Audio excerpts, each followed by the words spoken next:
The battle between Marvel and DC rages on. Many fans have been strong supporters of whatever company produced the comics they grew up reading, and Christopher Nolan's Batman trilogy was certainly successful enough for DC fans to hold their heads high as Marvel continued its meteoric rise. But now that Zack Snyder has launched a DC cinematic universe with Man of Steel, it still remains to be seen how Batman v Superman, Dawn of Justice and its sequels are going to fare against Marvel's epic upcoming schedule.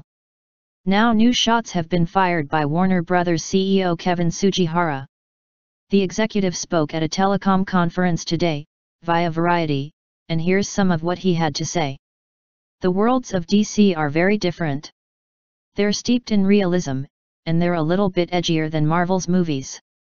Some fans might call that a slap in the face to darker films like Captain America, The Winter Soldier and the upcoming Avengers, Age of Ultron, which looks pretty grim, but it's true that Batman is inherently a darker character than most of the people in the Marvel stable, and Snyder's Superman obviously isn't afraid to kill his enemies if the situation calls for it, so I suppose he has a point.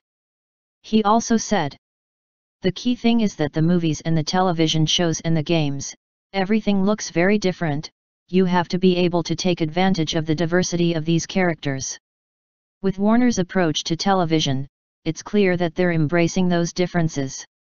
They're keeping Arrow and The Flash separate from their big screen worlds, and they have Gotham running alongside a developing Batman movie, and since Gotham is an origin story, don't expect any of those actors to pop up elsewhere. It's a different method than Marvel, but I'm actually glad they're branching out and trying to do things slightly differently because it would be really boring if every company approached their superhero properties in exactly the same way. Now at least we can sit back and judge it all and see which way we like this content delivered to us.